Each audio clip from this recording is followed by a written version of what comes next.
حضرت عطا رضی اللہ تعالیٰ عنہ فرماتے ہیں کہ مجھے یہ خبر پہنچی کہ حضرت علی رضی اللہ تعالیٰ عنہ نے فرمایا کہ کئی دن ایسے گزرے کہ نہ ہمارے پاس کوئی چیز تھی اور نہ حضور صلی اللہ علیہ وسلم کے پاس۔ میں گھر سے باہر نکلا تو مجھے راستے میں 1 دینار پڑا ہوا ملا۔ تھوڑی دیر میں سوچتا رہا کہ اسے اٹھاؤں یا نہ اٹھاؤں، لیکن بلا آخر میں نے اسے اٹھا لیا، کیونکہ کئی دن کے فاقے کی وجہ سے ہم بڑی مشقت میں تھے۔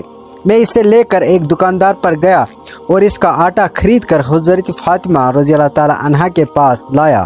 میں نے کہا کہ اسے گوندھ کر روٹی پکاؤ، چنانچہ وہ آٹا گوندنے لگی۔ بھوک کی وجہ سے ان کی کمزوری کا یہ حال تھا کہ ان کی پیشانی کے بال آٹے کے برتن سے ٹکرا رہے تھے۔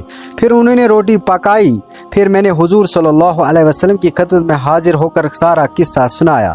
آپ نے فرمایا، تم اسے کھا لو، کیونکہ یہ روزی جو اللہ تعالیٰ نے تم کو غیبی